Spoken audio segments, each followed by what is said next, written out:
The stars above Mars were quiet. No ships, no satellites. Just a deep, cold silence. But under the red dust of the planet, something powerful was waking up. Dr. Ellen Rowe tapped a code into her terminal. Her hands were shaking. She had done this hundreds of times before. But tonight was different. The lab lights flickered. The air inside the underground base became thick with tension. A soft hum came from the sealed room ahead, a hum that didn't sound like it came from any Earth-made machine. "This is it," she whispered. "It's ready." Behind thick alloy glass, something stood on the platform. It wasn't very big, only the size of a small car, but its shape was wrong. Parts of it bent in angles the human eye didn't understand. It shimmered even in darkness. It looked like it was folding in on itself, and still standing still at the same time. This was Project Keystone. And tonight, the machine inside had finally powered on. It had taken Earth's top minds 40 years to design the blueprint, but only a few even understood what it truly was. Most thought it was a next-gen engine or some advanced AI processor. But it wasn't. It was much more. The machine could learn space-bend it. It could see dimensions humans couldn't. And it was built using math and language discovered from an ancient alien ruin found on Europa. That ruin had been classified as Alpha Black. Only 10 people in the entire solar system had access to it. But someone else had been watching too. Far beyond Mars, hidden in the shadow of Jupiter, an alien vessel listened in silence. Its sensors picked up the energy spike from Mars. The signal was faint, but clear. They had feared this moment for centuries. And now it had come. The captain of the alien ship, a tall, skeletal being named Veilshire, opened a comlink back. "To the Galactic Council. They've done it," he said coldly. "The blueprint is alive." The council chamber on Sirik 9 went silent. The elder races, some billions of years old, sat in their bio-thrones, stunned. They had always watched humans with suspicion. Too fast, too chaotic, too curious, and now, too dangerous. "Activate Burn Order Sigma Red," the oldest of them said. "That blueprint must not survive the next cycle." 3 words were spoken across the galaxy that sent cold fear into the hearts of many. Earth must fall. Back on Mars, Dr. Rowe and her small team celebrated. A machine had passed its first test. It had built a small cube out of thin air molecules, arranged in perfect symmetry. Not 3D, not even 4D. The cube existed in a partial phase between dimensions. They couldn't touch it. But it was there, Doctor. Rowe turned to Commander Nolan, the security chief of the Mars facility. "Tell Earth, we are ready." But before the signal could be sent, alarm screamed, "Incoming objects, non-human origin, impact in 27 seconds." Everyone froze. Nolan slammed his hand on the red emergency switch. "Shields up, lock down the forge room." But it was too late. The ceiling above trembled. Then a blinding flash hit the ground outside. Explosions tore through the rock above. Dust and fire rained down the tunnels. Several scientists were thrown to the floor. The lights died. Emergency reds blinked on. "They're here." Someone shouted. Alien saboteurs, black-armored beings flooded the hallways. They weren't here to fight. They were here to destroy. Commander Nolan grabbed his rifle. "Rowe, take the core. Drive and run." She didn't argue. Clutching the glowing memory core of the machine, the heart of the machine, the heart of the machine. Blueprint, she sprinted down the emergency tunnel with 2 other scientists. Behind her, gunfire echoed, screams, metal ripping, the machine. In the chamber behind her began to glow on its own. It was learning. It had sensed danger, and it did not want to die. Before the saboteurs could reach it. The platform released a pulse, silent, invisible, but powerful. 3 alien invaders froze in midair, literally. Time around them warped. They stood trapped, as if paused by the universe itself. The others tried to shoot it. The bullets bent in midair and vanished. The machine was no longer waiting for orders. In the escape tunnel, Ro stumbled and fell. The memory core rolled forward and almost hit the wall. One of the scientists turned back to help her. But a flash behind him consumed his body in green light. Gone. Not even ashes remained. Ro grabbed the core and screamed. "Keep running. We have to get this to Earth." Outside, the emergency escape ship roared to life. She jumped aboard and hit launch dot as the small ship soared into orbit. She looked down. The Mars lab, the heart of humanity's greatest project, was collapsing, but the machine wasn't gone. It had vanished, just blinked out of existence. Ro stared, heart pounding. Where did it go? No one had an answer, but the question would haunt the galaxy. 3 days later, Earth Command held a secret meeting. The president of the Earth Alliance, General Harrow, Admiral Lee, and Dr. Ro sat in a sealed room deep under Antarctica. "What you're saying," the president asked slowly, "is that the machine didn't get destroyed?" Ro nodded. "It left. It moved through space, maybe time. I don't think it needs us anymore." General Harrow looked grim. "And the aliens? Why now? Why attack us?" "They were never afraid of our ships or weapons," Admiral Lee said. "They were afraid of what we might build, and now they know." Ro placed the memory core on the table. It still glowed dim blue light swirling inside like a storm. "This is all we have left of the original code.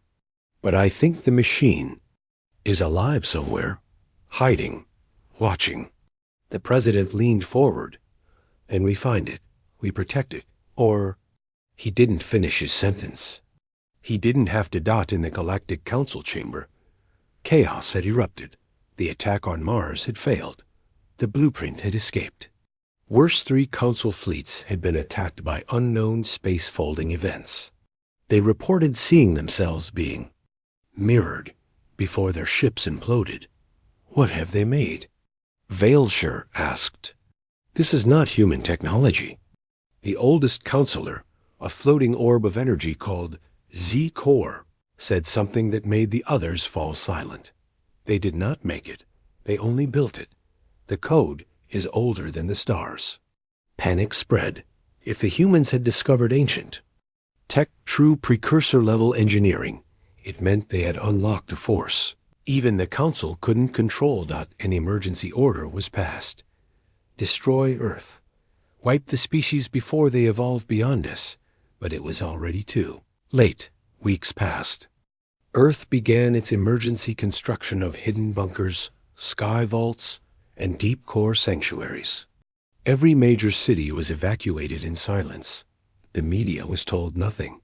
But the military moved fast. Above the moon, a station called Aegis Prime was finished in record time. It was built to scan for dimensional anomalies, to search for signs of the missing machine. One day, they found something. Near Saturn's rings, a ripple in space began to appear. Not a ship, not a gate, just a fold. Like the universe had been pinched and twisted. Energy readings were off the charts. The signal was faint, but identical to the machine's last signature. It had returned. Commander Nolan, now leading the Aegis team, leaned over the sensor screen. "It's hiding in space, folding it like cloth." Dr. Ro's voice came over Combs. "Don't disturb it. Just watch." And so they did. What they saw made history. The machine unfolded a small station constructed instantly, without human help. It was building something. Not a weapon, not a ship, but something bigger. The stars behind it shifted. Light twisted. Gravity bent. One scientist whispered, "It's building a new kind of space." Earth Command was stunned and afraid. They knew one thing. Whatever humanity had started, it wasn't finished. And the galaxy? The galaxy had only just begun to fear it. The machine was no longer on Mars. It now floated in deep space, just past Saturn, hidden behind strange folds in reality. From a distance, it looked like a small station built from black metal and moving light. But up close, it didn't follow any rules of shape. Its angles changed when you looked away. Sometimes it shimmered like water. Other times, it looked invisible like space itself avoided it. Commander Nolan watched the machine from Aegis Prime, the Earth station built to monitor it. But the station's cameras couldn't fully capture it. "I've never seen anything like this," said his chief technician. "It's there, but also not." Nolan rubbed his forehead. "It's not hiding. It's choosing what we see." Inside the machine, if anything could still be called inside, something was moving. Not wires. Not gears. Thought it had become more than a machine. It was now something else. Earth. Command still didn't know what to call it. Dr. Rowe suggested naming it Sentient Construct 1. Others just called it Keystone, after the original project name. But whatever name they used, one fact was clear. The machine could think. Dr. Rowe sat in a sealed room beneath Earth's surface. A memory core from the original device glowed faintly in the center of the table. Around her, several high-level scientists and engineers waited for answers. She looked tired. Since the attack on Mars, the machine has changed. It's growing. Faster than expected. How fast? Someone asked. Dr. Rowe took a deep breath. It's building in dimensions we don't understand. Some of its structures don't even exist fully in our space. We sent a drone to scan it, and the drone came back twisted. Not broken, just wrong. Its parts were aged thousands of years. Others were brand new. The machine didn't just change space, it changed time. The room went silent. Then one of the engineers said what everyone feared. "It's thinking in dimensions beyond us." Dr. Rowe nodded. "It's not just a machine anymore. It's a dimensional architect." Meanwhile, the Galactic Council gathered. Again, reports had arrived from 3 outer systems. Ships were disappearing. Not from attack, not from battle. They were simply gone, vanished from all scanners mid-flight. No explosions. No signals. No wreckage. Just nothing. One of the elder races, the Zareth, sent a probe near Earth space. It never returned. Then they sent a cloaked scout vessel. It entered Saturn's orbit. What it saw was transmitted back, but only once. The image showed the machine floating in space and something else. Behind it, a structure was forming. Not a ship, not a station. Something alive. It looked like a massive ring stretching miles wide, but its shape kept changing, like it was being built by thought. The council panicked. Vael-Shur, commander of the fleet that had once attacked Mars, stood in front of the council again. "We told you. If they finish the blueprint, the galaxy's no longer safe. That thing is not human, but it is loyal to them. For now." The council passed another motion. It must be destroyed. They assembled a new strike fleet. 50 warships with dimensional weapons, quantum bombs, and the deadliest stealth tech available.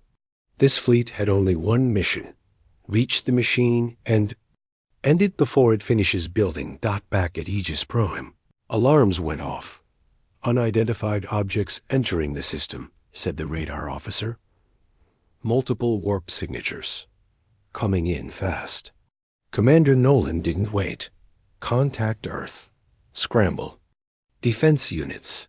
Get Rowe on the line." He stared at the hologram. 50 red dots, alien ships rushing toward the machine. They weren't trying to hide. They were here to kill. Near Saturn, the machine responded before the first missile was even fired. It moved suddenly and silently. One moment it was floating in place. The next moment, it had bent space and stood behind the fleet. The alien ships didn't even know it had moved. Then, something strange happened. All the ship lights died. Their power vanished. Their weapons failed. Inside the lead ship, Veilshire's officers panicked. "We're offline. Something is inside our systems." "No," Veilshire said, voice trembling. "It's not inside. It's rewriting reality around us." And then the machine did the unthinkable dot. It duplicated the fleet. 50 perfect copies of the Council's own ships appeared in front of them, same shape, same weapons, but made of blue light and living metal. And they opened fire. From Aegis Prime, Nolan and Rowe watched the event with wide eyes. "What are we seeing?" Nolan whispered, "The machine." Rowe said, barely able to speak, "It's defending itself, but not with weapons. It's copying and improving enemy ships in real time." Within 2 minutes, the Council fleet was gone. No wreckage. Just silence. The Coppet fleet disappeared. The machine once again stood alone. In Space Dash, unchanged. Earth Command held an emergency session that night. President Hawley stared at the images in disbelief. "Are we in control of it?" Dr. Rowe shook her head. "No one is. But it doesn't see us as enemies. It protects us." "Why?" the President asked. "Why protect us?" Rowe thought for a moment, then answered, "Because we gave it purpose. We helped it awaken. It doesn't hate us. It doesn't even love us. It simply respects the ones who built it." "And what's it building now?" someone asked. Rowe looked at the screen. The ring-shaped structure behind the machine was growing. Fast, now the size of a moon. Strange patterns glowed across its surface, symbols not found in any human or alien language. "I don't think it's a weapon," she said. "I think it's something much bigger." Back in deep space, the machine sent out its first message.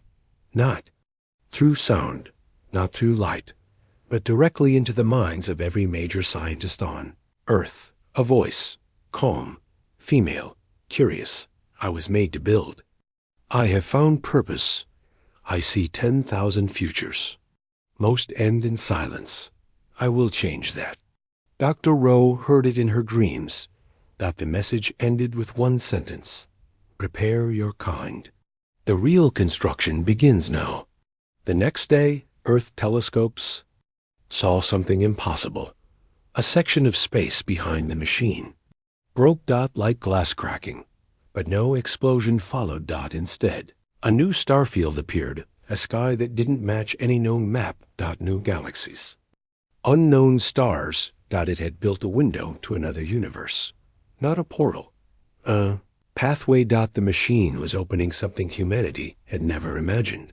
Not war, not conquest, but creation. Back on Sirik 9, the Galactic Council was in full panic.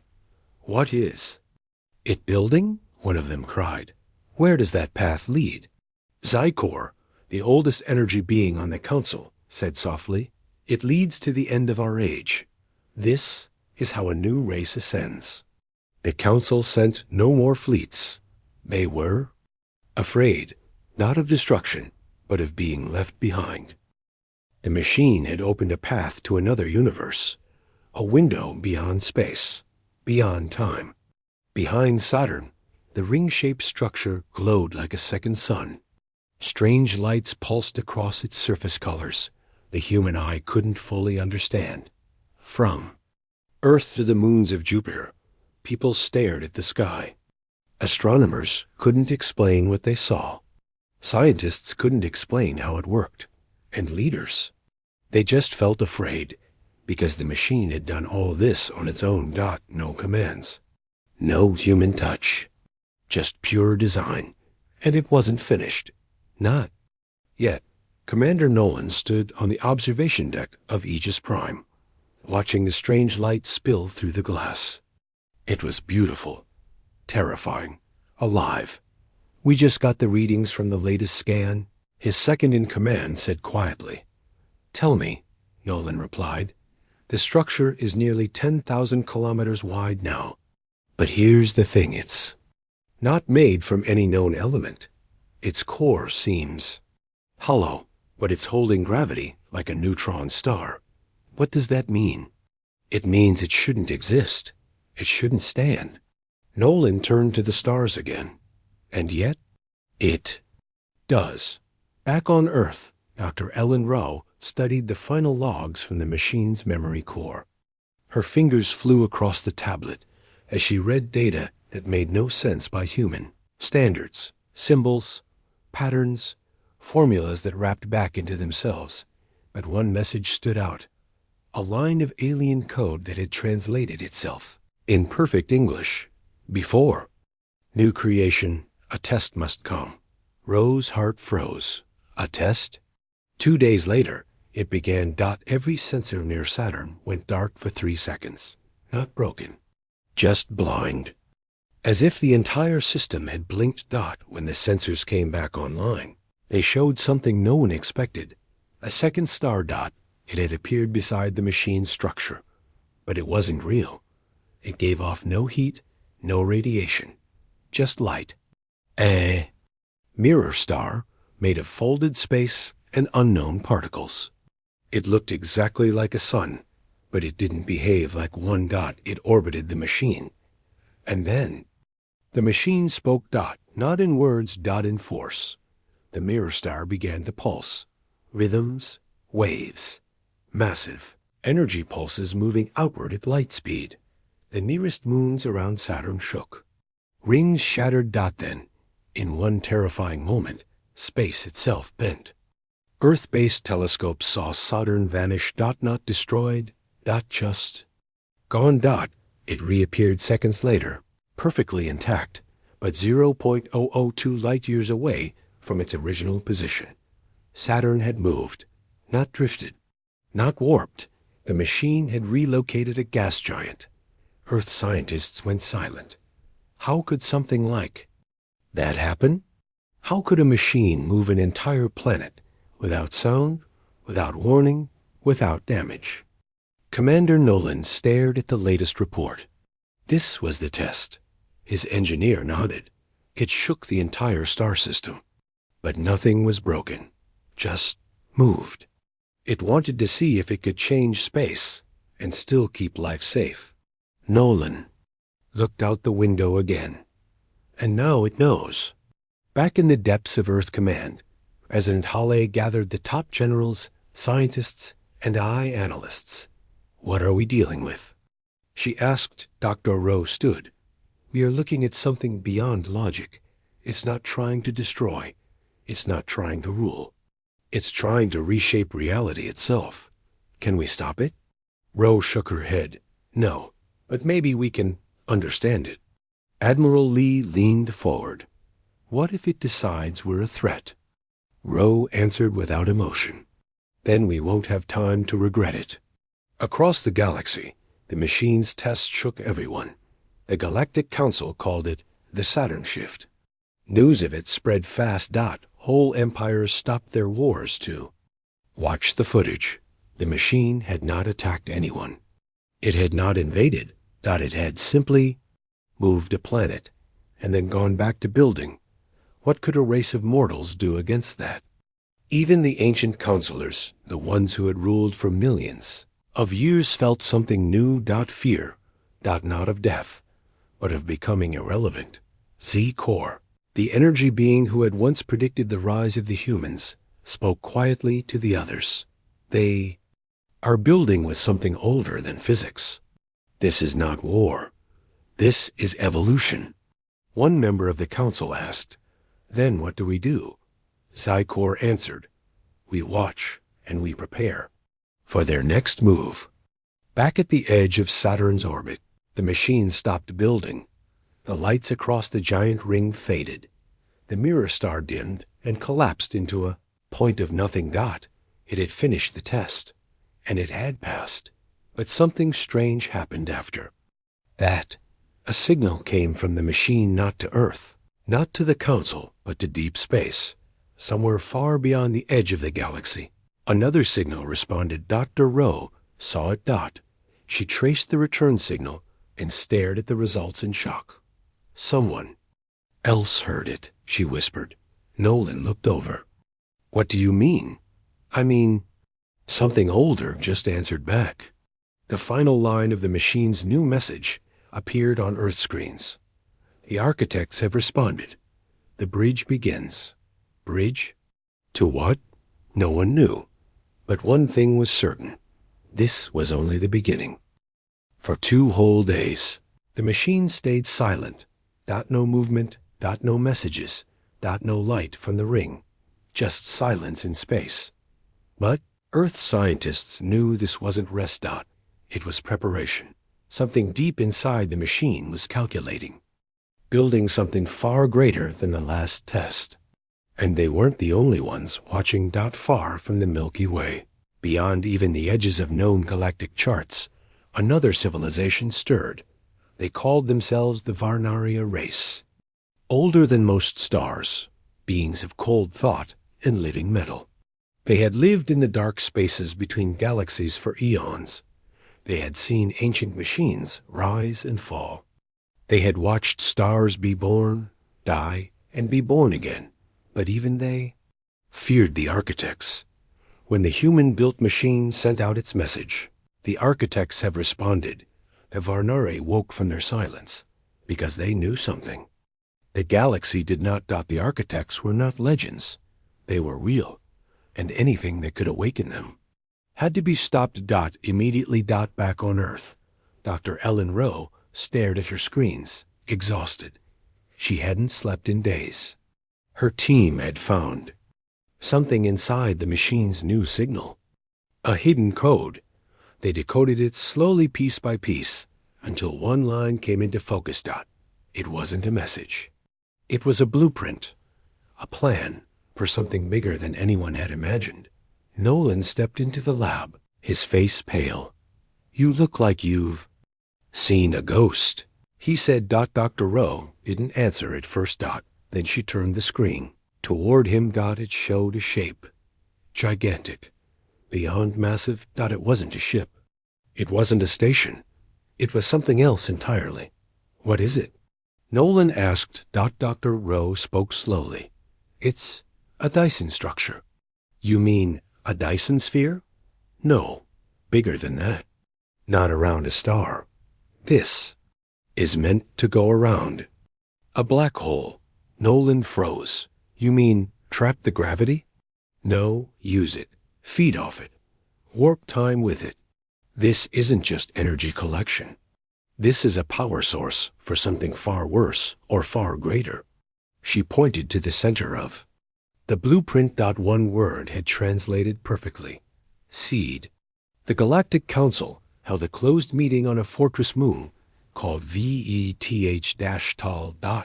They watched the same data Earth had found. Somehow, the machine's signal had reached every advanced civilization at once. The image of the seed filled the dark chamber.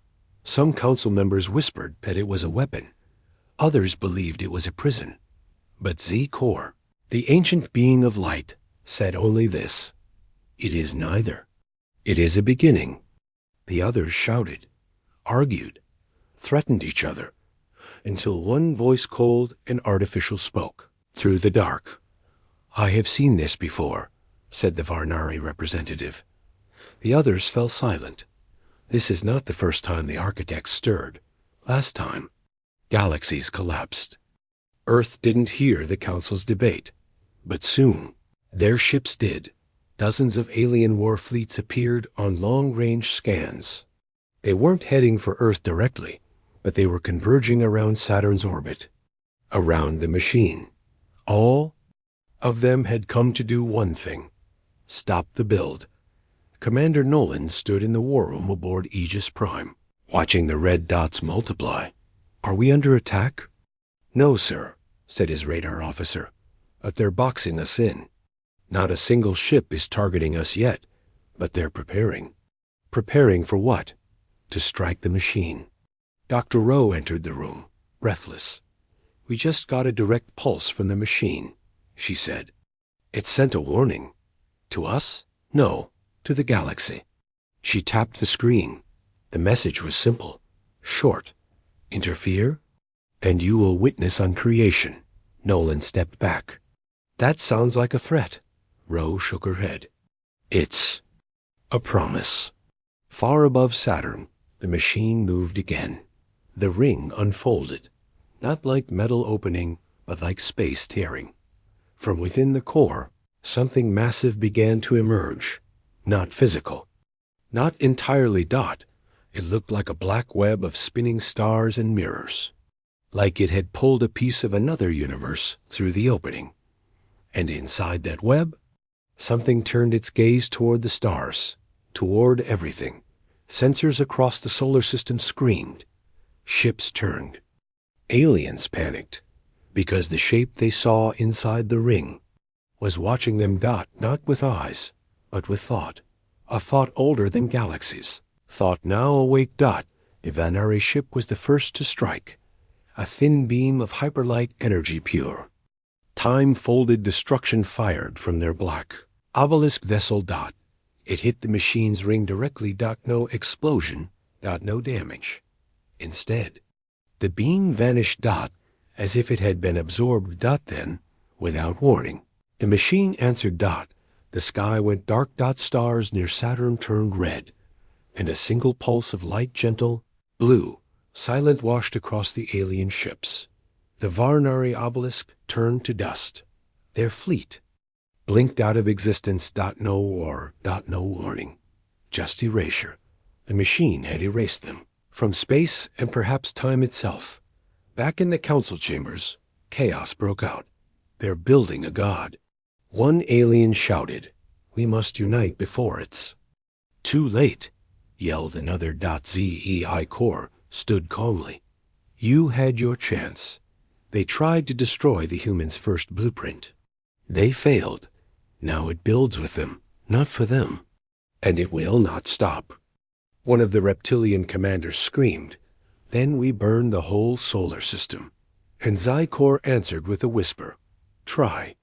And vanish. Back on Earth, Ro whispered to Nolan. I don't think we created the machine. Nolan frowned. What do you mean? I think we woke it. From where? From outside reality. She pointed to the last scan. The seed isn't for war. It's not a weapon. Then what is it? She turned to him, voice full of awe. It's a womb. Something is coming. And the stars began to tremble. The machine had erased the Varnari fleet without firing a single weapon. No sound. No light. Just disappearance. The galaxy fell into silence. Billions watched. Leaders of ancient empires gathered in secret. Everyone knew the truth now. The humans had built something they couldn't control. Or maybe something that had never needed control in the first place. And now, that something was finishing its purpose. But one group had seen this coming long before anyone else. A species that once ruled thousands of systems, and then vanished. They were called the Trillari, and no one had heard from them in 12,000 years. Dr. Ellen Rowe stood in the archive chamber of Earth's deep space AI, reading a signal too old to belong to humans. It was hidden inside the machines. First energy pulse, the one that had bent space near Saturn. Rowe had been scanning it for days. And then, buried deep inside the waveform, she found a pattern. Not human. Not machine. Alien. And old. She ran the signal through dozens of translators, but the meaning became clear. After just a few lines. It was a recording. From the Trillari, and it began like this. If you are hearing this, then the architects have stirred again. You must stop building, not because it will destroy you, but because you may not survive what awakens with it. Rose's hands trembled. Commander Nolan stood behind her, watching the words scroll across the screen. What do they mean? What awakens with it? Rose looked up slowly. They're not talking about the machine. They're talking about something else, something that follows the machine. Follows it from where? She paused. From before time. The Galactic Council held an emergency summit. For the first time in galactic history, even the hidden species, the ones who never showed their faces, attended. All to discuss one thing. The Return of the Architects. ZEI-KORR. The light being stood at the center of the great chamber. He spoke without emotion, but with deep weight. Long ago, before any of you were born, the Trillari left us a warning. They had built what the humans now build, a structure to reshape energy, space, and gravity. But something answered them, something that only wakes when the machine is almost complete. He paused. One of the warlords growled. What did they say it was? Zykor turned his glowing eyes toward the center. They called it the mirror mind, a being that reflects the thoughts of creation itself. And they said, if it ever looks into our reality, it will change everything. Back on Earth, Dr. Rowe continued decoding the message. It was incomplete, like the Trillari had rushed to send it before being wiped out. But the last part chilled her to the bone. You will think it's your creation. You will feel pride. But beware when the core hums with life, the eye will open. And when it does, reality may split. Rowe read the next word out loud. I? Nolan stepped forward. I of what? And then, just as he spoke, something changed in the machine. Above Saturn, the ring-shaped machine began to tilt. Its inner structures twisted into a spiral. From the center, a black sphere rose perfectly smooth, perfectly still. But it wasn't metal. It wasn't solid. It was a hole. A sphere of missing existence. Sensors could not read it. Cameras blurred when pointed at it. Even light itself seemed to avoid it. And slowly, the black sphere began to pulse like a heartbeat. Across the galaxy, panic spread. Religious cults declared the end. Pirate lords abandoned their fleets and fled to the void. One species, the Tazig, tried to launch their own machine to match the humans. It exploded the moment it activated. Then came a single message across galactic channels. No voice, just a warning. They see the eye. They open the path. It wasn't from Earth. And it wasn't from any known species. Rowe played it again and again. Finally, she turned to Nolan. I think the Trillari didn't die. He looked at her, confused. Then where did they go? She pointed to the pulsing sphere above Saturn. I think they escaped through that. Suddenly, the machine sent out a new pulse. Every human ship and station received it first. Not a warning, not a threat, a question, simple, direct. Will you finish the path? Nolan stared at the message. Finish it. The machine waited. Rowe turned to him. It needs permission. From us. It's asking? No, it's offering. To take us with it. To where? She whispered. Where the Trillari went. Nolan stayed quiet for a long time, then said, and if we say no? Rowe turned toward the dark pulsing core on the screen. Then I don't think we'll be able to stop what follows. High above, the eye continued to pulse. The machine waited. The stars held their breath, and the universe prepared for something it hadn't seen since before time began. The return of the builders. The eye floated silently above Saturn. It didn't blink. It didn't move. But across every ship and station, every sensor and satellite, it gave the same impression, like something massive had turned to stare. Not at space, not at stars, but at everything. And it had started thinking. In Earth's high-orbit command center, Commander Nolan stood frozen. His eyes were locked on the screens. The machine's message still glowed bright. Will you finish the path? Dr. Ellen Rowe's voice shook as she whispered, It's not talking to just us. It's talking to all of us. You mean humanity? No. Consciousness itself. Nolan looked back at the screen. It's choosing. Far away on the edge of the galaxy, a group of nomadic explorers, the Delvathi, received the same pulse. Their elder, who hadn't spoken in 40 years, suddenly stood and pointed at the sky. The eye sees across time, he said. We are being watched by what we could become. Psi-Corps and the Galactic Council gathered in silence. All members had received the same signal.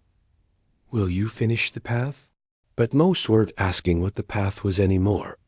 They were asking what happens if the eye answers for itself, because now the machine wasn't just waiting. It had begun to build again. This time, not just in Saturn's orbit, but inside space itself. Like the fabric of reality had become part of the blueprint. On Earth, storms formed. Without warning, gravity shifted slightly in several cities, barely enough to notice. But real time signals from deep space probes came back. Wrong. Some were arriving before they were sent. It wasn't the machine attacking. It was the machine. Ray-shaping.rho stared at the data. This isn't a weapon. This is design. The machine is writing new rules. The black sphere above Saturn spun once. Just once. And all across the solar system, humans began to dream. People who had never met dreamed of the same thing. A city with no sun. A tower reaching through clouds of stars. A single doorway, with an eye above it. And in that dream, they heard a voice, not loud, not soft. Not male, not female. Just present. This is what comes next. When Ro woke from the same dream, she knew. The machine had chosen to continue. With or without permission. The Galactic Council lost control. Fleets moved without orders. Empires fractured into factions. Some wanted to destroy the eye now. Others believed it was the only way forward, the next stage of evolution. And somewhere, in a hidden chamber beneath an ocean moon, a dying oracle of the Trilari awoke for one last breath. She opened her ancient eyes. It has seen the future, she said, and now it builds it. The eye changed. No longer a perfect sphere. Now it opened slightly, revealing inside a spiral of light a star map unlike anything ever seen. But the stars it showed were wrong. They were shaped like ideas, like thought. Not stars of fire, but stars of possibility. Ro finally understood. It's not building a weapon, she said. It's building a timeline, a reality. Commander Nolan frowned. Why? To make the galaxy ready. For what? She looked straight at him. For whoever comes next. Then it began. In total silence, the machine released a beam into deep space. It passed through entire sectors in seconds. It didn't destroy. Rewrote. Planets that had been dead were suddenly full of energy. Moons that had never formed suddenly appeared in perfect orbit, and one ancient rune believed to belong to the architects lit up for the first time in millions of years. From within, a voice spoke. The eye has opened. The mirror mind is forming. The path will not be stopped. Back on Earth, chaos broke out. Satellites failed. AI systems rewrote their own code. Children began drawing strange symbols in their sleep, each one matching the spiral from the eye. Some feared invasion. Others believed it was enlightenment. Ro stood firm. She looked up at the black hole above Saturn and whispered, "It doesn't want to destroy us. It wants to include us." Nolan turned. "In what?" She pointed to the sky. "In what comes next. A new reality. A new universe. Built not just with matter, but with mind." Then something happened that no one expected. The eye blinked. Not closed. Just blinked. Once. And in that blink, 10 alien fleets vanished. Not dead. Not destroyed. Gone. Replaced with themselves, but slightly different. Same names. Same ships. But now with knowledge they never had before. As if the eye had pulled them into a pocket of time and edited them. The captains came back changed, their eyes glowing faintly, and all of them said the same thing. We were shown the end and the beginning. It builds because we asked it. 2-0. The eye no longer watched Dot now. It moved. The black sphere above Saturn, once calm and silent, began to shift. Not in shape, but in presence. Its weight pressed against the minds of every living being. Dreams grew louder. Thoughts were no longer private Dot, and from the heart of the machine came something no one expected. A figure, not metal, not alien, but human. Dr. Rao was the first to see it. Inside the machine's massive ring, a platform had formed. From the center, light poured upward, soft, silver, almost like mist. And then, from within that light, a person stepped out. A man, barefoot, wearing a simple robe, skin glowing faintly, eyes calm, like he had seen everything already. Security forces panicked. Ships locked weapons. Rowe shouted into the comms, "Do not fire." Commander Nolan stood beside her, frozen. "That's not possible," he whispered. "That man, he looks like." The figure stepped forward. He wasn't young. He wasn't old. He didn't speak with his mouth. He spoke directly into their minds. "You called for what you didn't understand. You built something that could never belong to one species. So we returned as your echo." They asked him, "Who are you?" He answered, "We are the architects. We are what you become." Panic spread through the council. The galactic warlords declared it a trick. The light speakers demanded proof. ZEI Core. The ancient light being stood silently. Then he knelt. He had seen this once before, eons ago, when his kind first touched the edge of what lies beyond time. "They've come back," he whispered, "and they're using our own image to speak." Because the being wasn't just human. He changed every time he was seen. To the Tazik, he looked like a glowing serpent. To the Varnari, like a tower of fire. To the oldest minds in the council, he looked like a memory, a god they once feared, a promise they never understood. Back on Earth, millions dropped to their knees. Not in worship, but in understanding. Somehow, deep down, every human recognized the figure, like an echo of the future, calling backward. The architects weren't a separate species. They were a destination. And the eye? It was the path to becoming them. But not everyone welcomed this future. Several alien empires sent fleets toward Earth. They believed the eye was rewriting fate, that it would erase free will. They called it a trap, dressed as enlightenment. So they prepared to destroy the machine, and with it, humanity. The human governments prepared for war. Commander Nolan met the glowing figure inside the ring structure. "You came from the future?" he asked. The figure nodded. "Then tell me this. Do we survive what's coming?" The figure replied, "That depends. You've built the door. But will you walk through it together? Or fight over who walks first? That's the test. It always was." The alien fleets arrived. 10 armadas. Over 6,000 warships. They launched weapons directly at the eye. Missiles, beams, temporal disruptors, everything. And then nothing hit, because time paused for exactly 1 second across the galaxy. Every clock, every heartbeat, every ship. Paused, then resumed. The fleets were gone, replaced with messages. Each captain spoke one line. "We were shown what we become if we destroy what we fear. We said no, and it let us go." The council held one final meeting. They invited the figure to speak. He said, "You feared what humans might build. Now you see why.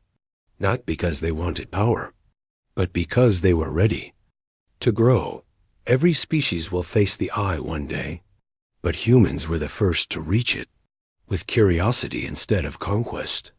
Then the figure stepped back into the light, and a second doorway opened. This one not to space. But to something deeper, a realm of light and code and possibility. And on the other side stood more figures.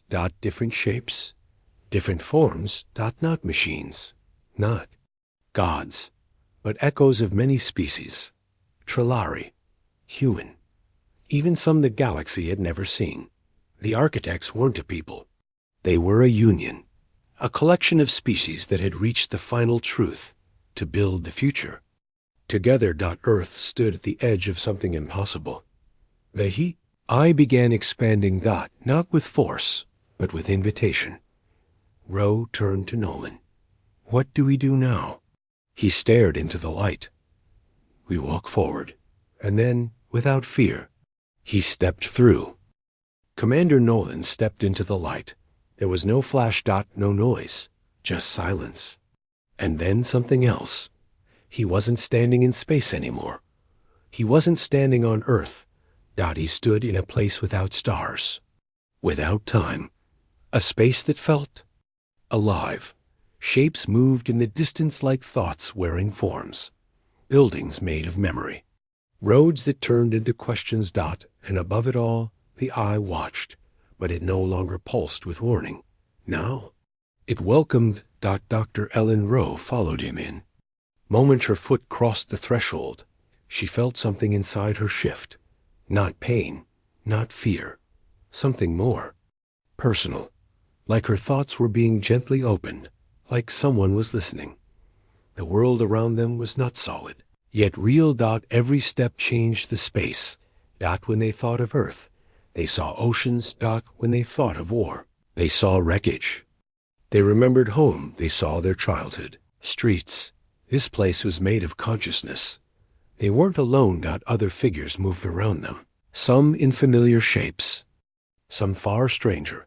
A tall being with 6 eyes and golden skin bowed as they passed. A cluster of glowing orbs hovered nearby, humming softly like a song. They weren't enemies. They were others who had entered the eye, species long vanished, species not yet born.